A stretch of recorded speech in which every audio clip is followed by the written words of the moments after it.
সব দিয়ে দিয়েছেন, দেহ, মন, প্রাণ, আত্মা, দেশ, এদেশের মাস সব দিয়েছেন। কথা বলেন ঠিক কিনা বলেন? এরপরেও কি তারা আপনাকে বাঁচাতে পেরেছে? না, বাঁচাতে পারবে না। মনে রাখবেন, স্বৈরাচারীদের পতন হয় নিকৃষ্ট পতন। আপনার পতন হয়েছে, আপনি আলেম ওলামাদেরকে গ্রেফতার করেছেন। আপনার পতন হয়েছে, আপনি কোরআন সুন্নাহ বিবর্তিত শিক্ষা সিলেবাস তৈরি করেছেন। আপনার পতন হয়েছে, শাপলা চত্বরের শহীদদের রক্ত নিয়ে আপনি তামাশা করেছেন। আপনার পতন হয়েছে, আল্লামা জুনায়েদ বাবুনগরী হাফিজাহুল্লাহর রহিমাহুল্লাহর মতো আল্লাহর ওলিকে রিমান্ডে নিয়ে টর্চার করেছেন। আপনার উপর গজব নাজিল হয়েছে, আল্লামা মামুনুল হক হাফিজাহুল্লাহর মতো একজন সিংহ পুরুষকে স্ত্রী কর্তৃক ধর্ষণের মামলা দিয়া আলেমদেরকে মানুষের সামনে বেইজ্জত করার জন্য ষড়যন্ত্র আপনি করেছিলেন। এর চাইতে বড় বেইজ্জত, তার থেকেও বড় বেইজ্জত জুতার মালা পরিয়ে বিনা নোটিশে দেশের জনগণ লাঠি মেরে আপনাকে দেশ থেকে তাড়িয়ে দিয়েছে। আল্লাহ পাক আমাদেরকে এত অসাধারণভাবে দান করেছেন। আল্লাহ পাক নিজে সেই নিয়ামত নিয়ে আমাদেরকে খুশি হয়ে যেতে বলেছেন। আগে বলেন সুবহানাল্লাহ। কোরআনের ভাষায় আল্লাহ বলছেন, কুল, হে রাসূল আপনি বলুন, বিফাদলিল্লাহি ওয়া বিরহমাতিহি ফাবিযালিকা ফালইফরাহু হুয়া খায়রুম মিম্মা ইয়াজমাউন। আপনি মানুষদেরকে বলুন, আপনার উম্মতদেরকে কথা বলুন, কুল আপনি বলে দিন, বিফাদলিল্লাহি আমার করুণা, ওয়া বিরহমাতিহি এবং আমার দয়া নিয়ে, ফাবিযালিকা ফালইফরাহু এটা নিয়ে যেন আমার বান্দারা খুশি হয়ে যায়, হুয়া খায়রুম মিম্মা ইয়াজমাউন মানুষ যে সম্পদ জমা করে সেই সম্পদের চেয়ে এই দুটো নিয়ামত অনেক দামি। আল্লাহ পাক তার করুণা বলতে কি বুঝালেন? আল্লাহ পাক তার রহমত বলতে কি বুঝালেন? রাইসুল মুফাসসিরিন আব্দুল্লাহ ইবনে আব্বাস রাদিয়াল্লাহু তাআলা আনহু বলেছেন, আল্লাহ পাক যে বললেন কুল বিফাদলিল্লাহ, আল্লাহর দয়া, আল্লাহর করুণা, এখানে আল্লাহ পাকের দয়া করুণা বলতে আল্লাহ রাব্বুল আলামিন কোরআনকে বুঝিয়েছেন। ওয়া বিরহমাতিহি রহমত বলতে আল্লাহ রাব্বুল আলামিন তার দ্বীন ও ইসলাম ধর্মকে বুঝিয়েছেন। আরেকটি তাফসীরের মধ্যে এসছে বিফাদলিল্লাহ মানে আল্লাহ পাকের কোরআন নিয়ে মানুষ যেন সন্তুষ্ট হয়ে যায় যে আমি ওদেরকে কোরআন দিয়েছি, আর ওয়া বিরহমাতিহি আমার রাসূলকে নিয়ে মানুষ যেন খুশি হয়ে যায়, তার রহমত স্বরূপ এই কোরআনের ব্যাখ্যা করার জন্য আমার রাসূলকে তাদেরকে উপহার দিয়েছি। কোরআন কি করে বড় নিয়ামত, আল্লাহর নবী সাল্লাল্লাহু আলাইহি ওয়াসাল্লাম কি করে এত বড় নিয়ামত হলেন? আজকে বর্তমান প্রেক্ষাপট অনুযায়ী এই কথাটি আমাকে বুক ফুলিয়ে মাথা উঁচিয়ে বলতে ইচ্ছে করে, যেহেতু বক্তব্য রেকর্ড হচ্ছে, অসংখ্য ক্যামেরা মিডিয়া পার্সনরা এসছেন। আলহামদুলিল্লাহ, এই বক্তব্য রেকর্ড হওয়া মাত্র আমার বক্তব্য যেহেতু সমস্ত মিডিয়ার জন্য ওপেন টু অল, উন্মুক্ত, আমি কোনো রেস্ট্রিকশন দিয়ে রাখিনি, কারণ আমি ইউটিউব ব্যবসা করি না যে আমার বক্তব্য শুধুমাত্র আমি একা বিক্রি করে পয়সা ইনকাম করব, এই কাজ আমি করি না। আমরা চাই কোরআনের এই দাওয়াতের মিশন যিনি যেখান থেকে যেভাবে পারেন তিনি যেন পৌঁছে দেন। ফালিয়ুবাল্লিগু শাহিদুল গায়বা, উপস্থিত ব্যক্তি অনুপস্থিত ব্যক্তির কাছে দাওয়াত পৌঁছে দিন। একটা আলেমের এর থেকে বড় দরদ আর কিছুই হতে পারে না, ঠিক কিনা বলেন? দেখুন কোরআন কি করে এত বড় রহমত হলো, এত বড় নিয়ামত হলো। আল্লাহর নবী সাল্লাল্লাহু আলাইহি ওয়াসাল্লাম এত বড় নিয়ামত হলেন কি করে? আমি আমার ভাষায় বলি, দল মত ধর্ম বর্ণ নির্বিশেষে পৃথিবীতে আল্লাহ পাক যাদেরকে জ্ঞান দান করেছেন, ইলম দান করেছেন, বিবেক দান করেছেন, শিক্ষা দিয়েছেন, ওই সমস্ত ব্যক্তিরা যদি ইনসাফ ভিত্তিক আসাবিয়াতের ঊর্ধ্বে ওঠে, আল্লাহর কোরআনের দিকে গভীরভাবে মনোনিবেশ করে, এই কোরআন তাদেরকে সমস্ত গুমরাহির চাদর থেকে দূরে সরাই দিয়া আল্লাহ পাকের কোরআন তাকে জান্নাত পর্যন্ত পৌঁছে দেবে। দুনিয়াতেও সে সুসভ্য হবে, সম্ভ্রান্ত হবে। কোরআনের অনুসারী কোনোদিন অশ্লীল ভাষী হয় না, কোরআনের অনুসারী কখনো সন্ত্রাস হয় না, গুন্ডা হয় না, মাস্তানা হয় না। কারণ পৃথিবীতে যত অনাচার আছে, দুরাচার আছে, সমস্ত অনাচার দুরসন নিরসন করার জন্য আল্লাহ পাক কোরআন দান করেছেন। জোরে কোন সুবহানাল্লাহ। যেমন আল্লাহ রাব্বুল আলামিন কোরআন মাজিদের মধ্যে বলেছেন আলিফ লাম রা কিতাবুন আনজালনাহু ইলাইকা লিতুখরিজান নাসা মিনাজ-যুলুমাতি ইলান-নূর। এমন একটা কিতাব নবী আপনার উপর নাযিল করেছি, কিতাবুন আনজালনাহু ইলাইকা লিতুখরিজান নাসা মিনাজ-যুলুমাতি ইলান-নূর, যাতে করে এই কোরআন দিয়ে আপনি মানুষদেরকে অন্ধকার থেকে আলোর পথে বের করে নিয়ে আসতে পারেন। জোরে জোরে বলেন সুবহানাল্লাহ। পৃথিবীতে কোনো ব্যক্তি যদি কোরআন মানে, আল্লাহর কসম সেই ব্যক্তি সন্ত্রাস হতে পারবে না। যদি কোরআন বিশ্বাস করে সে মাদক সেবী হতে পারবে না, সে ধর্ষক হতে পারবে না, খুনি হতে পারবে না, মানুষকে আঘাত করতে পারবে না। কোরআন যে কত অনন্য অসাধারণ কিতাব দেখেন। সব সময় আমরা বলি ইসলাম যদি, কোরআন যদি সমাজে প্রতিষ্ঠা লাভ করে, পৃথিবীর সর্বস্তরের মানুষ নিরাপত্তার চাদরের মধ্যে ঢাকা পড়ে যাবে। কোরআন সব স্তরের মানুষকে নিরাপত্তা প্রদান করবে। চিৎকার দিয়ে এখন আল্লাহু আকবার। আজকে দেখুন আমাদের পার্শ্ববর্তী দেশ ভারতে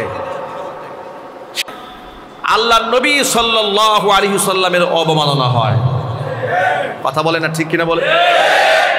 বর্তমানে ভারতের এক ধর্মগুরু, কথাটা খুব মনোযোগ সহকারে শুনবেন, কথা রেকর্ড হচ্ছে, ইউটিউবার ভাইয়ের আমার এই বক্তব্য কাট করে বিশেষভাবে প্রচার করবেন। বর্তমানে আমাদের পার্শ্ববর্তী দেশ ভারত, এই ভারতের এক ধর্মগুরু সে মুহাম্মদ সাল্লাল্লাহু আলাইহি ওয়াসাল্লামকে নিয়ে বাজে মন্তব্য করেছে, ব্যঙ্গ করেছে। আবার সেই ব্যঙ্গোক্তিকে সেখানকার রাষ্ট্রের দায়িত্বশীল এক বিজেপি নেতা সমর্থন দিয়েছে। এত আস্তে নাউজুবিল্লাহ বললেন। দেখুন ওদের ধর্মগুরু যে বই পড়ে ধর্ম শিখেছে, সেই বই আর তাদের ধর্মীয় গ্রন্থ তাদের ধর্মগুরুকে সভ্য এবং ভদ্র বানাতে পারে নাই। যদি সভ্য আর ভদ্র বানাতে পারত, আল্লাহ নবী সাল্লাল্লাহু আলাইহি সাল্লামকে নিয়ে কটূক্তি সে কি করে করলো? সে যদি মানুষ হয়ে থাকে। মাইকেল এইচ হার্ট একজন খ্রিস্টান ধর্মাবলম্বী হওয়ার পরেও দ্য 100 বই রচনা করেছিল, পৃথিবীর 100 শ্রেষ্ঠ মনীষীদের নাম বইয়ের মধ্যে তালিকাভুক্ত করেছিল। পৃথিবীর শ্রেষ্ঠ শ্রেষ্ঠ ডক্টর গবেষকদেরকে সমন্বয় করে এই বই রচনা করে পৃথিবীর শ্রেষ্ঠ মানুষের তালিকায় একজন খ্রিস্টান মানুষ বই লিখেছে। 100 শ্রেষ্ঠ মনীষীদের কাতারে সর্বপ্রথম মুহাম্মদ সাল্লাল্লাহু আলাইহি ওয়াসাল্লামের নাম লিখেছেন। তাকে জিজ্ঞেস করা হয়েছিল, আপনি খ্রিস্টান, আপনি ঈসাই ধর্মের মানুষ হয়ে আপনি ইসলাম ধর্মের প্রধানকে, নবীকে আপনি প্রথমে নাম লিখলেন কেন? আপনার নবীকে পেছনে ফেললেন কেন? তিনি বললেন, আমার নবীর নাম আমি 6 নম্বরে দিয়েছি, এই জন্য আমি পৃথিবীর সমস্ত নবীদের জীবনী স্টাডি করেছি। যদিও আমি মুসলিম নই, আমি খ্রিস্টান ধর্মাবলম্বী, কিন্তু আমি মুহাম্মদ সাল্লাল্লাহু আলাইহি ওয়াসাল্লামের গোটা জীবনী পড়ে আমি এই উপলব্ধিতে উপনীত হয়েছি, পৃথিবীতে তার চাইতে শ্রেষ্ঠ মানুষ আর তার চেয়ে মহামানব আর একটাও হতে পারে না। এমন একজন মহামানবকে নিয়ে তোমরা ব্যঙ্গ করো। যে নবী আমাদেরকে কি শিখিয়েছেন লক্ষ্য করেন। আল্লাহ নবী সাল্লাল্লাহু আলাইহি ওয়াসাল্লাম আমাদের শিখালেন, মান কাতালা মুআহাদান লাম ইয়ারিহ রাইহাতাল জান্নাতি ইয়াওমাল কিয়ামা ওয়া ইন্না রিহাহা লাতুজাদু মিন মাসিরাতি 40 আমা। কোন ইসলামিক রাষ্ট্রে যেখানে খেলাফত কায়েম হয়ে গেছে, অমুসলিমরাও নিরাপত্তা নিয়ে বসবাস করতে পারবে। মুসলিম রাষ্ট্রকে জিজিয়া এবং কর দেওয়ার মাধ্যমে অমুসলিমরা পরিপূর্ণ নিরাপত্তা নিয়ে তাদের ধর্ম পালন করতে পারবে, কোনো অসুবিধা নাই।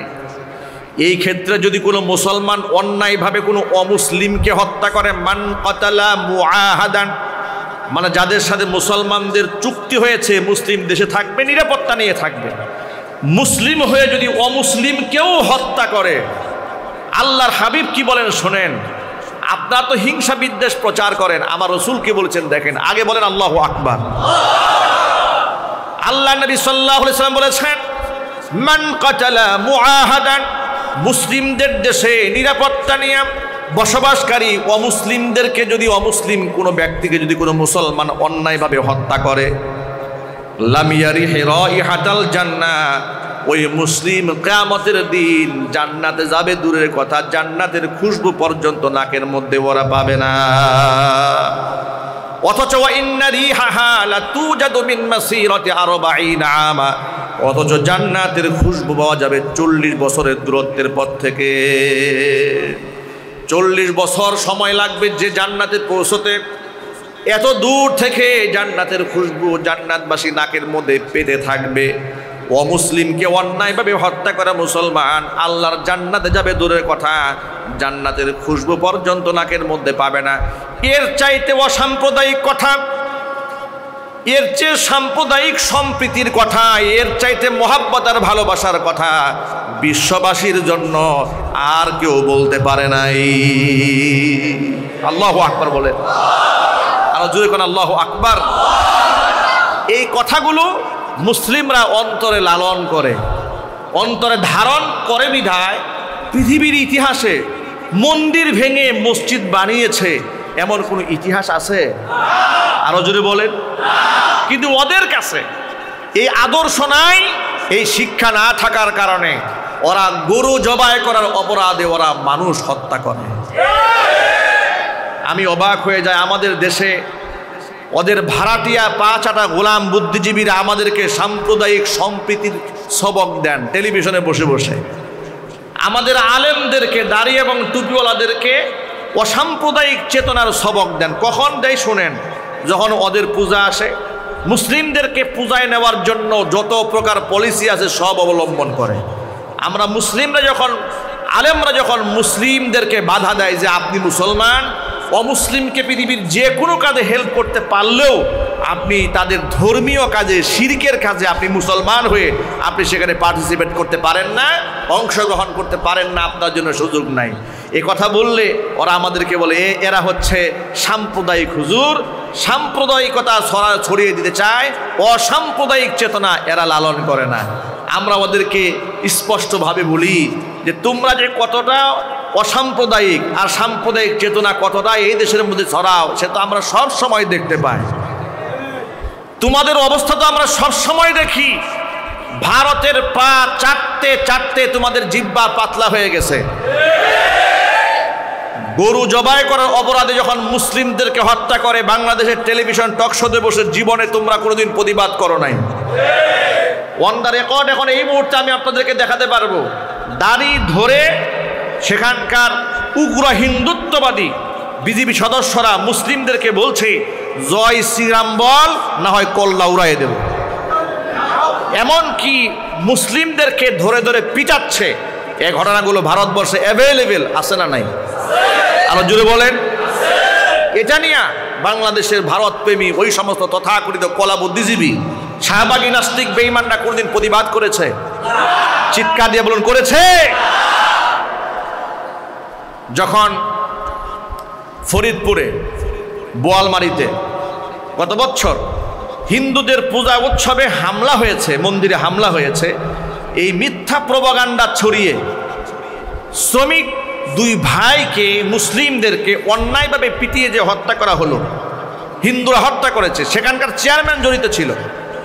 মুসলিমদেরকে হত্যা করা হয়েছে, এরপরে এই বাংলাদেশের কোনো বুদ্ধিজীবী সেই মুসলিম হত্যার বিচার চেয়েছে? চিৎকার দিয়ে বলুন চেয়েছে? চায় নাই। ব্রাহ্মণবাড়িয়া নাসিরনগরে মন্দিরে হামলা হয়েছিল তৎকালীন যুগে স্বৈরাচারীর আমলে। সেই সময় স্বরাষ্ট্রমন্ত্রী বলেছিল একেবারে দলবল নিয়ে সেখানে চলে গেছে। কেন? মূর্তি ভাঙ্গা হয়েছে, বিরাট অন্যায় করা হয়েছে। আল্লাহর কসম, যারা মূর্তি ভেঙেছে এটা সে ইসলামের শিক্ষা সে পায় নাই। কারণ ইসলাম কখনো বলে নাই যে অমুসলিমদের মূর্তি ভেঙে দাও। বরং ইসলাম এই কথা বলে দিয়েছে, কোরআন বলেছে লা তাসুব্বুল্লাযীনা ইয়াদউনা মিন দুনিল্লাহ ফায়াসুব্বুল্লাহা আদওয়ান বিগাইরি ইলম। আমি আল্লাহকে বাদ দিয়ে ওরা যেই সমস্ত দেব দেবীদেরকে ডাকে তাদেরকে তোমরা গাল মন্দ করো না। তোমরা যদি তাদেরকে গাল মন্দ করো তাহলে তারা হিংসার বশবর্তী হয়ে অজ্ঞতার কারণে তোমার আল্লাহকে গালি দিয়ে বসবে। ইসলাম তো মানুষকে গাল মন্দ করতেই নিষেধ করেছে, সেখানে মূর্তি ভাঙার পারমিশন কোথায়? অমুসলিমদেরকে আঘাত এই বাংলাদেশের কোনো আলেম করে নাই, কোনো পীর করে নাই, এমনকি কোনো নামাজিও করে নাই। বরং ভালো করে তথ্য তালাশ করে দেখা গেছে নিজেরা মন্দির ভেঙে মুসলমানদের গায়ের উপরে বদনাম চড়ায় দেওয়ার জন্য তারা নিজেরা চক্রান্ত চালিয়েছে। কথা বলতে হবে ঠিক কিনা? এরপরেও তারা সেখানে গেল, সেখানে গিয়া আহারে কত মায়া, আহারে মূর্তির ঠ্যাং ভেঙে ফেলছে, পা ভেঙে ফেলছে, কত দুঃখ প্রকাশ করেছে। মূর্তির ঠ্যাং ভাঙলে মায়া লাগে, মানুষ হত্যা করলে মায়া লাগে না। কথা বলতে হবে ঠিক কিনা বলেন? এর দ্বারা খুব স্পষ্ট প্রমাণ হয় ওরা তো মূর্তির প্রতি মোহাব্বত দেখাতে যায় নাই, ওরা মোহাব্বত দেখিয়েছে এই মূর্তি পূজারী আমাদের পার্শ্ববর্তী রাষ্ট্রের রাম বাম কাফের বেঈমানদের মনস্তুষ্টি করতে চেয়েছে, যাতে করে তাদের সাপোর্টে সবসময় ক্ষমতায় থাকতে পারে। চিল্লায় বলুন ঠিক কিনা? কিন্তু ওরা কি ক্ষমতায় থাকতে পেরেছে? চিল্লায় বলুন পেরেছে? গতকালকেও আপনারা দেখেছেন আন্তর্জাতিক অপরাধ ট্রাইব্যুনালের প্রসিকিউটর সংবাদের মধ্যে বলেছেন, আমরা সংবাদ মাধ্যমে জানতে পেরেছি পার্শ্ববর্তী দেশ থেকে এই দেশে অসংখ্য সৈনিকদেরকে আনা হয়েছিল 5 আগস্টে মুসলিম গণহত্যা চালাবার জন্য। তাদেরকে হিন্দি ভাষায় গালিগালাজ করেছে, ছাত্ররা বলেছে, পঙ্গু যারা হয়েছে হসপিটাল থেকে বলেছে যে প্রশাসনের কিছু লোকেরা আমাদেরকে হিন্দি ভাষায় গালিগালাজ করেছে। এমনকি আপনারা এই দৃশ্য ভিডিও ফুটেজের মধ্যে দেখেছেন যখন দেশ দ্বিতীয়বারের মতো স্বাধীন হলো, এয়ারপোর্ট থেকে খুব দৌড়ায়া অস্ত্রপাতি ফালাইয়া দৌড়ায়া যাচ্ছে। এই ভিডিওটা এখনো পকেটে পকেটে আসে না নাই? এই দেশের তাহাজ্জুতি তথাকথিত তাহাজ্জুদ গুজারি স্বৈরাচারী হাসিনা ইসলামকে নাকি বড় ভালোবাসে, মোহাব্বত করে, বড় মোহাব্বত। এত মোহাব্বত করে, কত মোহাব্বত বলে যে 364 জেলার মধ্যে কতগুলা মসজিদ নির্মাণ করেছে? 560খানা মডেল মসজিদ বানিয়েছে নিজস্ব অর্থায়নে। কত ধার্মিক তিনি! উনি পালায়ে যাওয়ার পরে আমরা মিডিয়ার মাধ্যমে জানতে পারলাম এটা ওনার টাকা নয়, সৌদি সরকার 8,000 কোটি টাকা দিয়েছিল। সৌদি সরকারের টাকা এনে অন্যের টাকা নিজের নামে বলে চালায় দেয় তাহাজ্জুদি। এ কত বড় তাহাজ্জুদি! তার তাহাজ্জুদের নামাজ পড়ে মনে হয় আল্লাহর কাছে বলতো ফেরাউনের মতো। ফেরাউন যেমন ইতিহাস আপনারা অনেকেই শুনেছেন, দিনের বেলায় বলতো পাবলিকলি আনা রব্বুকুমুল আলা, কিন্তু রাতের বেলায় পাহাড়ে গিয়ে কাঁদতো আর বলতো আল্লাহ আমি জানি তুমি আল্লাহ, কিন্তু আমি তো ঘোষণা একটা দিয়ে ফেলছি, আমার যেন অন্তর্পক্ষে দিনের বেলা একটা সম্মান থাকে, তুমি ইজ্জতটা আমার রাইখো। জিবরাইল আলাইহিস সালাতু ওয়াস সালাম মানব বেশে মানুষের রূপে তার পাশে দাঁড়িয়ে বলে, জিজ্ঞেস করেছিল ফেরাউনকে যে আচ্ছা যেই ব্যক্তি তার রবের নাফরমানি করে তার কি করা উচিত? কি করা উচিত? কয় তাকে নীল নদে ডুবাই মারা উচিত। তাই নাকি? বলে হ্যাঁ, এই কথা যেন মনে থাকে। সুবহানাল্লাহ বলেন। তাফসীরি কিতাবে এসছে দিনের বেলায় আনা রব্বুকুমুল আলা, আমি তোদের বড় রব বললেও রাতের আধারে তাহাজ্জুদে গিয়ে কাঁদতো আল্লাহর কাছে, আল্লাহ একটা দাবি না হয় করে ফেলেছি, জান্নাত চাই না, দুনিয়াতে একটু ক্ষুধা এটা ঠিক রাখো, আমি যখন পানি বর্ষণের কথা বলবো তুমি একটু বৃষ্টি দিয়ে দিও। এভাবে সে তাহাজ্জুদের নামাজ পড়তো, আল্লাহকে ডাকতো। ওর সাথে স্বৈরাচারী হাসিনার সাথে কি সুন্দর মিল! ও রাতের বেলায় কাঁদতো ফেরাউন, আর ওর তাহাজ্জুদের নামাজের গল্প যা শুনেছি ও কাঁদতো। তা আমার কাছে মনে হচ্ছে ওর দিনের আমল দেখে মনে হয়েছে এতগুলো লাশ পরে, এত মানুষ হত্যা করে তার দিল কান্দে না। মেট্রো রেল ভাঙছে, কানতে কানতে বেহুশ হয়ে যাচ্ছে। হাজার হাজার মায়ের কুল খালি হয়েছে, শহীদ হয়েছে, কান্না আসে না। একটা যন্ত্রের জন্য কান্না আসে, ওর থেকে বড় ফেরাউন এই শতাব্দীতে আর নাই।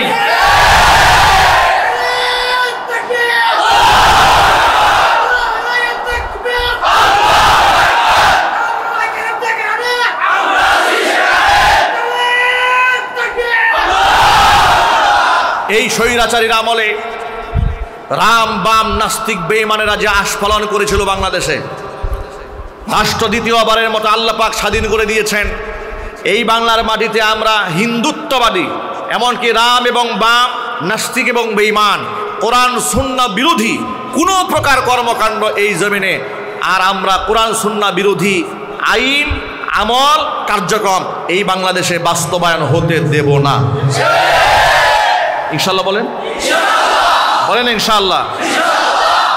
এই হাসিনার আমলে শিক্ষামন্ত্রী যাকে বানানো হলো নওফেল, এই নওফেল হচ্ছে সেই নওফেল যেই ব্যক্তি হিন্দুদের পূজা অনুষ্ঠানে গিয়া বলে রামা রামা কৃষ্ণা কৃষ্ণা, মুসলমানের সন্তান হয়ে রামা রামা কৃষ্ণা কৃষ্ণা স্লোগান দেয়। এমনকি সে এও বলে যে রামা রামা কৃষ্ণা কৃষ্ণা বললে কি ইমান নষ্ট হয়ে যাবে নাকি, ইসলাম কি এত ঠুনকো নাকি, এটা বললেই নষ্ট হয়ে যাবে।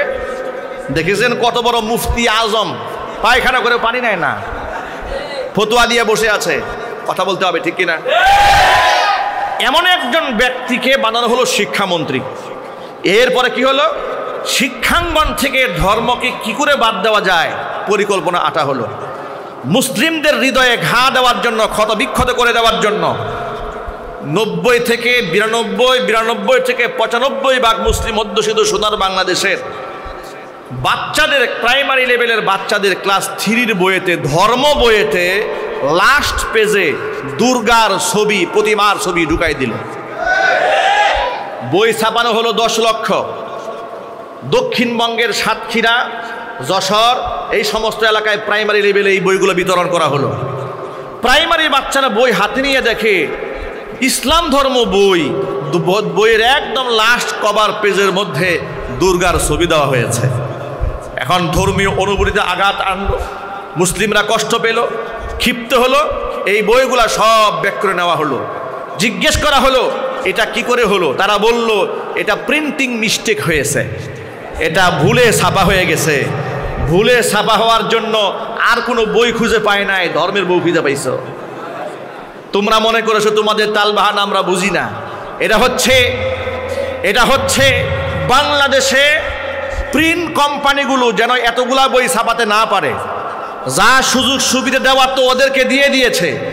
ওদের পা চাটতে চাটতে এমন চাটা চেটেছে, সাংবাদিক বলেছে আপনি যে ভারতকে এত কিছু দিলেন তা আপনার কি কিছু বলার আছে নাকি।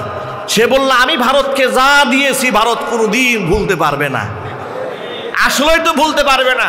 আমি বলি এই শয়তানটাকে দেশে এনে রিমান্ডে নেওয়া দরকার।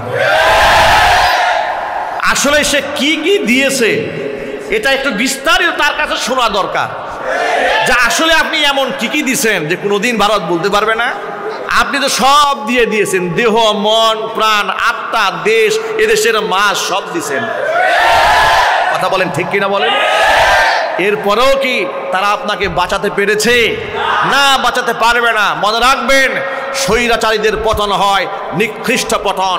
আপনার পতন হয়েছে আপনি আলেম ওলামাদেরকে গ্রেফতার করেছেন, আপনার পতন হয়েছে আপনি কোরআন সুন্নাহ বিবর্তিত শিক্ষা সিলেবাস তৈরি করেছেন, আপনার পতন হয়েছে শাপলা চত্বরের শহীদদের রক্ত নিয়ে আপনি তামাশা করেছেন, আপনার পতন হয়েছে আল্লামা জুনায়েদ বাবুনগরী হাফিজাহুল্লাহর রহিমাহুল্লাহর মতো আল্লাহর ওলিকে রিমান্ডে নিয়ে টর্চার করেছেন, আপনার উপর গজব নাজিল হয়েছে আল্লামা মামুনুল হক হাফিজাহুল্লাহর মতো একজন সিংহ পুরুষকে স্ত্রী কর্তৃক ধর্ষণের মামলা দিয়া আলেমদেরকে মানুষের সামনে বেইজ্জত করার জন্য ষড়যন্ত্র আপনি করেছিলেন।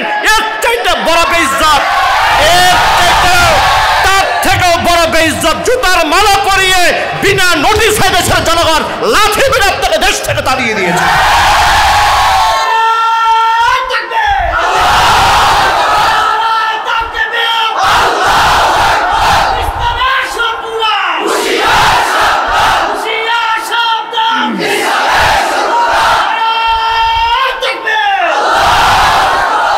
প্রিয় ভাইরা মনে রাখবেন নওফেল হিন্দুত্ববাদী দালালরা বিদায় হয়েছে, কিন্তু ওদের প্রেতাত্মারা এখনো বাংলাদেশে আছে। আপনি বলবেন প্রমাণ? প্রমাণ হচ্ছে শিক্ষা সিলেবাস এর কারিকুলাম নতুন করে পুনর্নির্ধারণ করার জন্য যে কমিটি গঠন করা হয়েছে, সেই কমিটির মধ্যে দুজন চিহ্নিত নাস্তিক, শাহবাগী, ইসলামী মূল্যবোধের ঘোর বিরোধী, তাদেরকে শিক্ষা সিলেবাস প্রণয়ন করার জন্য যোগদান করানো হয়েছে। অন্তর্বর্তীকালীন সরকারকে বলবো, রক্ত, ঘাম, অজস্র মানুষের জীবনের বিনিময়ে দ্বিতীয়বারের মতো এই স্বাধীনতা আমরা অর্জন করেছি। স্বৈরাচারী হাসিনার পেছনে 90% মুসলমানরা এমনি দাঁড়ায় নাই, ইসলাম বিরোধী কুকর্মের কারণে দাঁড়িয়েছিল, ইসলাম বিরোধী কর্মকাণ্ডের জন্য দাঁড়িয়েছিল। অন্তর্বর্তীকালীন সরকারকে আমরা শ্রদ্ধার সাথে বলছি, আমরাই তো আপনাদের সহযোদ্ধা ছিলাম। কথা বলেন ঠিক কিনা বলেন? ডক্টর ইউনূস, তাকে বলবো, আপনি প্রাইম মিনিস্টার হয়েছেন, রাষ্ট্রের প্রধান উপদেষ্টা হয়েছেন, আপনার এই চেয়ারে এই দেশের 90% মুসলমানরা বসিয়েছে। যাদেরকে তাড়িয়ে দিয়েছে তাদের ইতিহাস আপনি ভুলে যাবেন না, যে কোন অপরাধে লাথি খেয়েছে, এই ইতিহাস আপনি ভুলে যাবেন না। আপনাকে শ্রদ্ধার সাথে বলছি, শিক্ষা কমিশনে শিক্ষা সিলেবাসকে পুনর্গঠন করার জন্য যাদেরকে দায়িত্ব দেওয়া হয়েছে, তাদের নাম ধরে উলামা ইকরাম ইতোমধ্যে ঢাকা শহরে মানববন্ধন করেছে। সচেতন নাগরিক আজকে বাইতুল মুকাররমে দেশের বরেণ্য উলামা ইকরাম তারা আজকে সেখানে মানববন্ধন করেছেন। এমনকি এই শিক্ষা কারিকুলাম নির্ধারণ করার জন্য, পুনর্নির্বাচনের জন্য সেই কমিটিতে এই দেশের যোগ্য আলেম, এমনকি অনেক ইসলামিক স্কলার আছে যারা একদিক থেকে আলেম, আরেক দিক থেকে বড় ধরনের শিক্ষাবিদ আছে না নাই? 90 থেকে 95% মুসলমান বাচ্চাদের সিলেবাস নির্ণয় করা হবে, সেখানে বামপাড়ার লোক থাকবে, আলেমরা থাকবে না? যদি বলতে হবে থাকবে না। যদি আলেমদেরকে না রাখা হয় তাহলে তো ওরা আবার সমকামিতা ঢুকাই দেবে, আবার ট্রান্সজেন্ডার ঢুকাই দেবে, আবার রাজপথে মিছিল করতে হবে, রক্ত দিতে হবে। বারবার রক্ত দিতে চাই না, রক্ত বহুবার দিয়েছি। আমরা হুঁশিয়ার মানে উচ্চারণ করছি, আপনাদেরকে সময় দেওয়া হয়েছে 48 ঘন্টা। এই সময়ের মধ্যে যে সমস্ত বাম এবং রামদেরকে শিক্ষা সিলেবাস পুনর্গঠন করার জন্য দায়িত্ব আপনারা দিয়েছেন, উলামা ইকরাম আপনাদেরকে তালিকা দিয়েছে, এদেরকে আল্লাহর খুশির জন্য, রাষ্ট্রের শান্তি এবং সুশৃঙ্খলা টিকায় রাখার জন্য বাদ দিয়ে দেন। যদি আপনারা ওদেরকে বাদ না দেন, এদেশের মানুষরা এখন জীবন দিতে শিখেছে, রক্ত দিতে শিখেছে। হাসিনার মতো স্বৈরাচারী ব্যক্তিদেরকে যারা পিটাতে জানে, তারা এই দেশে তথাকথিত বুদ্ধিজীবীদেরকে পিটাতে ডান আর বাম তাকাবে না। আপনারা প্রস্তুত আছেন কিনা আমি দৌড় দেখতে চাই। এমনকি আমি অন্তর্বর্তীকালীন সরকারের প্রতি অনুরোধ জানাবো, পার্শ্ববর্তী দেশ ভারতে ইতোমধ্যে আমরা সংবাদ পেয়েছি, প্রথমে তো দায়িত্বশীলরা বলেছিলেন যে ইলিশ আমাদের পার্শ্ববর্তী দেশে রপ্তানি হবে না, ঠিক না? এদেশের মুসলমানরা খুশি হয়ে গিয়েছিল, মানুষ খুশি হয়ে গিয়েছিল। পরক্ষণে শুনতে পেলাম 3000 টন ইলিশ অলরেডি সেখানে দেওয়া হচ্ছে, তবে টাকার বিনিময়ে দেওয়া হচ্ছে। আমার প্রশ্ন হচ্ছে যে ইলিশ এদেশের গরিবরা খেতে পারে না, ঠিক কিনা বলেন? ইলিশ এদেশের গরিবদের কেনার নাগালের বাইরে, কথা বলতে হবে তো। সেটা আপনি কেন এত দ্রুত, এত প্রেম কোত্থেকে জাগ্রত হলো হঠাৎ করে? আপনারাও কি ভয় পেয়ে গেছেন নাকি রাম বামদের ধাক্কায় আপনারা একটু নত হয়েছেন? নত হবেন না। এদেশের 18 কোটি জনগণ রক্ত দিয়ে দেশ স্বাধীন করেছে ভারতের মুখের উপর জুতা পিটা করে। তাদের সাথে আপনার নমনীয় হওয়ার কোনো কারণ নাই, ওদের সাথে প্রেম করার কোনো সময় নাই। যে রাষ্ট্র আমার রসুলকে সম্মান দিতে জানে না, সেই দেশের মুসলমানের আজকে ভারতবর্ষের চতুর্দিক থেকে দিল্লির উদ্দেশ্যে লং মার্চ করে লক্ষ লক্ষ তাওহীদি মুসলমান জমা হয়েছে দিল্লিতে। এক দাড়ি নাই মুখে, মাথায় টুপি আছে কিনা খেয়াল করি নাই, এক ভদ্রলোক সেই মিছিলে সামিল হয়েছে, মুসলমান। জনৈক ইউটিউবার কিংবা সাংবাদিক তাকে বললেন, আগার এ সিলসিলা জারি रहता है তো কারবার কা কিয়া হোগা। তাকে প্রশ্ন করেছে, যদি এই ধারাবাহিকতায় চালু থাকে তো ব্যবসা বাণিজ্যের কি হবে? এই লোকটা আলেম না, মুফতি না, মুহাদ্দিস না, সাধারণ একজন মুসলমান, সে যে জবাব দিয়া বলে সবার আগে আমার রসুল। আল্লাহু আকবার বলেন। সে বলেছে আমার রসুলের আগে কোনো বিবি নাই, রসুলের আগে কোনো ব্যবসা বাণিজ্য নাই, কোনো কারবার নাই।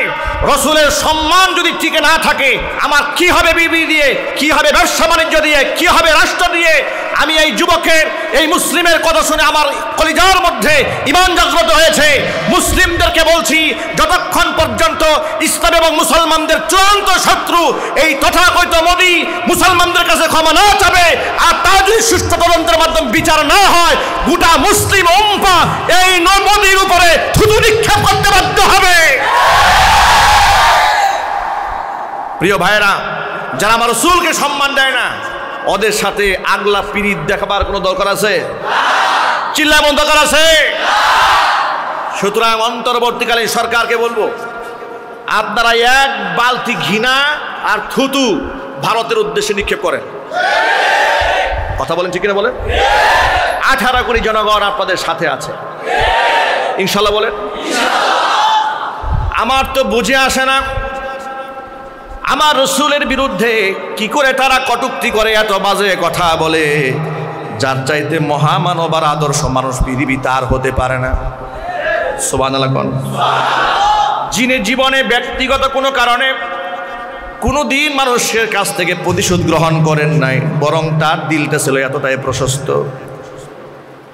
বদর যুদ্ধে 313 জনের কাফেলা আল্লাহ নবী সাল্লাল্লাহু আলাইহি সাল্লাম যখন তীর দ্বারা সোজা করতেছিলেন, কাতার যখন সোজা করতেছিলেন জিহাদের ময়দানে, এমন সময় একজন সাহাবী, তার নাম সাওয়াদ রাদিয়াল্লাহু তাআলা আনহু, কাতার ভেঙে সামনে চলে এসেছিলেন। নবীজি সাল্লাল্লাহু আলাইহি সাল্লামের হাতে থাকা তীরের আগা দিয়া সাহাবীর পেটের মধ্যে গুতা মেরে বললেন, সাওয়াদ, সামনে আসলে কেন, পিছনে চলে যাও। সাওয়াদ রাদিয়াল্লাহু তাআলা আনহু পিছনে চলে গেলেন।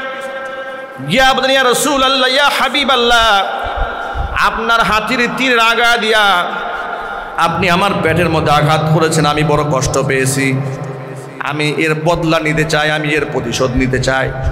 জিহাদের ময়দানে কাতার সোজা হচ্ছে, সাহাবী বলে আমি প্রতিশোধ নেব।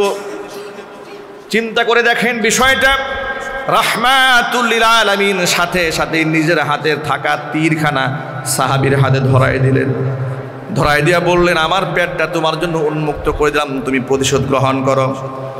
সাহাবী সাওয়াদ বলে, ইয়া রাসূলুল্লাহ, আপনি যখন তীর আগা দিয়ে আমার পেটের মধ্যে গুতা মেরেছিলেন, তখন আমার গায়ের মধ্যে কোনো জামা ছিল না, গা ছিল উন্মুক্ত, কিন্তু আপনার গায়ের উপর চাদর আছে, চাদর সরান।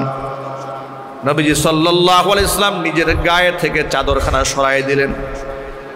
এমন সময় সমস্ত সাহাবায়ে কেরাম বাকরুদ্ধ হয়ে দাঁড়িয়ে আছে, অবাক বিস্ময়ে তাকিয়ে আছে, সাওয়াদ নবীর সাথে এত বড় বেয়াদবি কেন করলো? সাওয়াদ রাদিয়াল্লাহু তাআলা আনহু যখন দেখলেন হুজুর গায়ের জামা খুলে দিয়েছেন, আল্লাহ নবী সাল্লাল্লাহু আলাইহি সাল্লামকে বুকের সাথে সাওয়াদ রাদিয়াল্লাহু তাআলা আনহু জড়ায় ধরে হুজুরের উন্মুক্ত দেহের মধ্যে চুমা খাইতে থাকলে।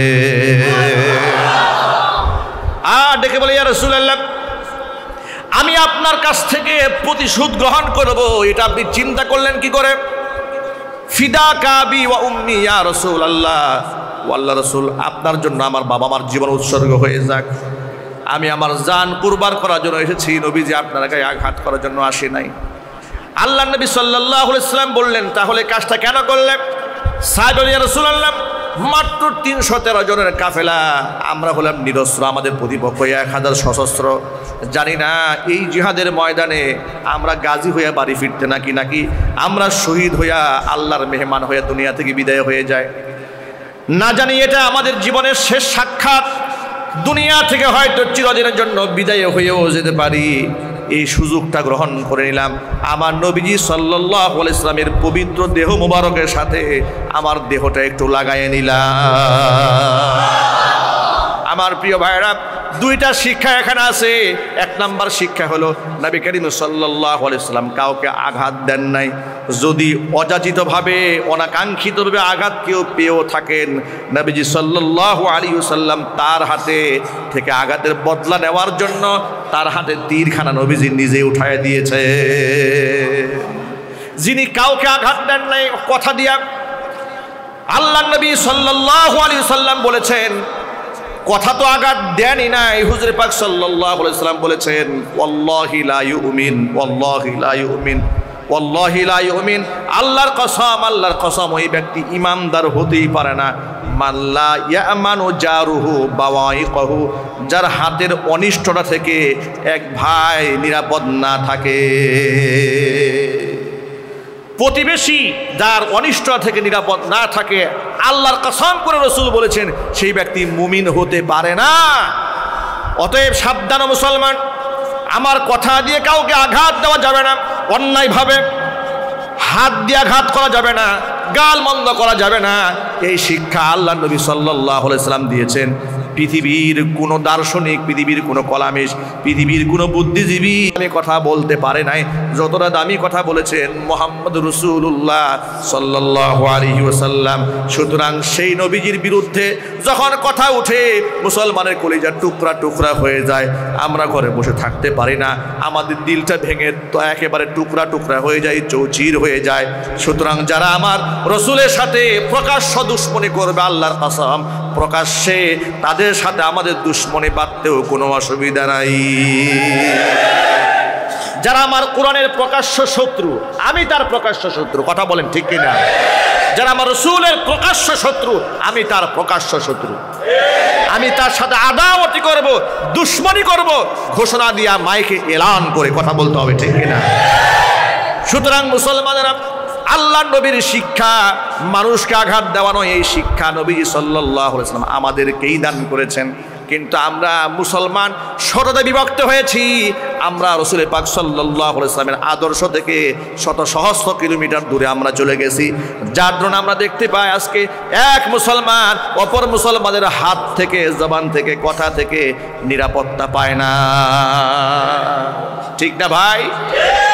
কিছু লোক আছে ফেসবুকে আলেমদের বিরুদ্ধে লিখে খুব মজা পায়, আর মনে মনে ভাবে আমি বিরাট বড় জাকিরিন, শাকিরিন, তাহাজ্জুদ গুজারি পাগড়িওয়ালা।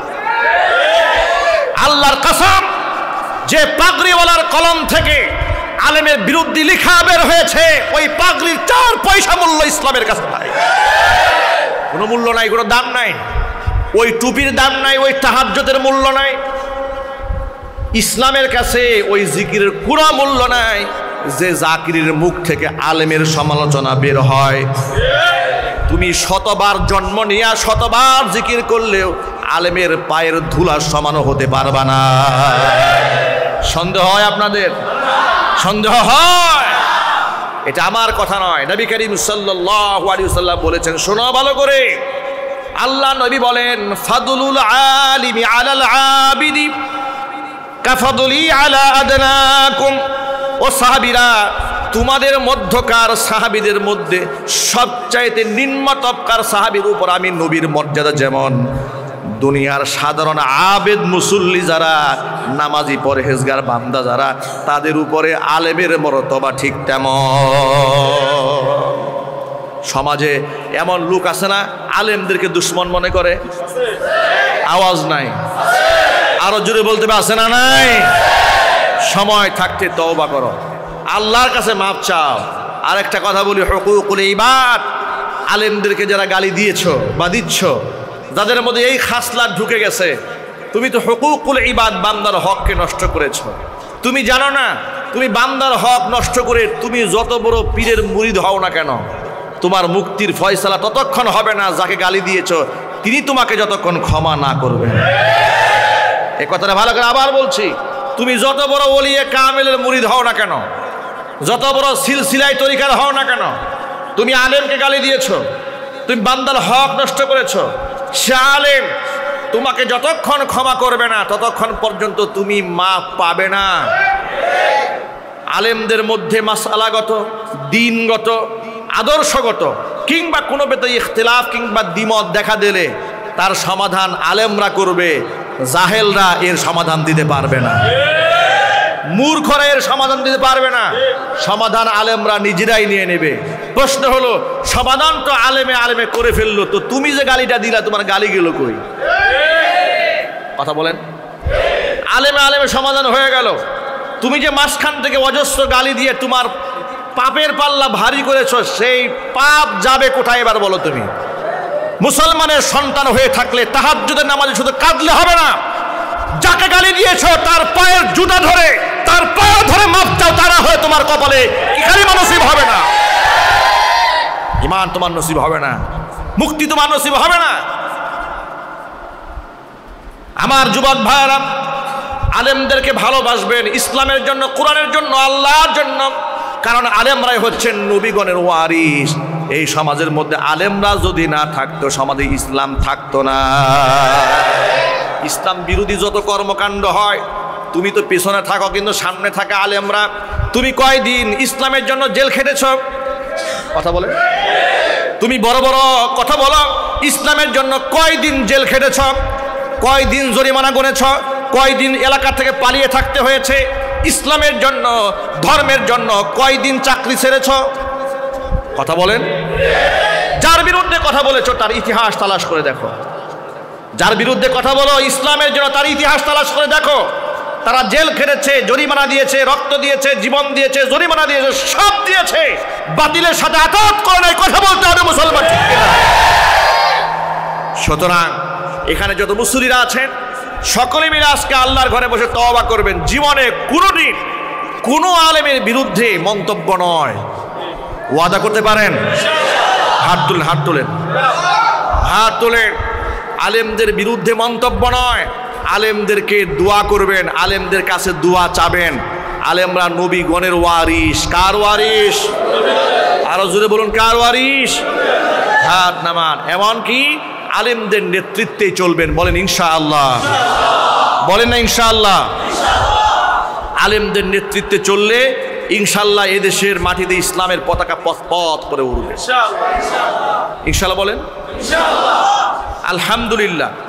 গোটা বাংলাদেশের আলেম সমাজ এক কাতারে আসার জন্য চেষ্টা চালাচ্ছে, আলহামদুলিল্লাহ। আল্লাহ পাক যেন তাদের সেই প্রচেষ্টাকে কবুল করেন। দুই মেরুর দুই মহানায়ক, যারা দীর্ঘদিন যাদেরকে আলাদা করে রাখা হয়েছিল, চরমনায় নায়েবে আমির ফয়জুল করিম এবং আল্লাহ মামুনুল হক হাফিজহুল্লাহকে দেখেছি ঢাকার সিরাত মাহফিলে একেবারে মোয়ানাকা করায় দেওয়া হয়েছে। আমরা বলি এটা শুধু সিরাত মাহফিলের মোয়ানাকা হলে চলবে না।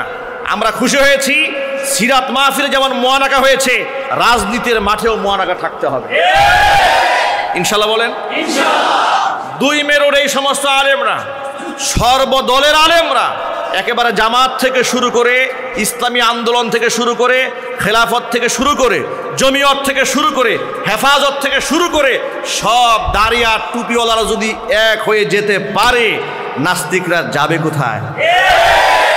ইঁদুরের গর্ত পাবে না পালাবার জন্য ইনশাল্লাহ। বলেন আচ্ছা, আলেমরা এক হয়ে থাকবে, আপনারা চান না?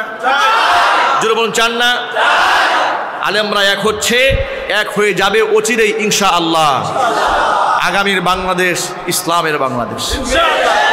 32 নম্বর ওয়ার্ডে যেখানে আমরা বসতি স্থাপন করেছি, মাদ্রাসা করেছি, আমাদের মাদ্রাসার নাম তো নিশ্চয়ই শুনেছেন আপনারা, শোনেন নাই? জামিয়া মাদানিয়া আরাবিয়া গাজীপুর। আমাদের মাদ্রাসা জাজর প্রাইমারি স্কুলের সামনে উলামায়ে কেরাম উদ্যোগ নিয়েছেন আগামী 14ই অক্টোবরে একটা ইসলামী মহাসম্মেলন করবে আলেমদের নেতৃত্বে জাজর প্রাইমারি স্কুল মাঠে। দাওয়াত থাকলো তো ইনশাআল্লাহ? কয় তারিখ? জোরে বললে সবাই বলেন। আগামী 14ই অক্টোবর। কোথায়? জাজর সরকারি প্রাথমিক বিদ্যালয় মাঠে, জামিয়া মাদানিয়া আরাবিয়া প্রতিষ্ঠানের সামনে ইনশাআল্লাহ। আর আমাদের মাদ্রাসায় আপনাদের দাওয়াত থাকলো ইনশাআল্লাহ। আপনাদের দুয়ায় আমাদেরকে শামিল রাখবেন। আল্লাহ রব্বুল আলামিন যেন, আমি যেহেতু আপনাদের এলাকারই এখন একজন বাসিন্দা হয়েছি, এই এলাকার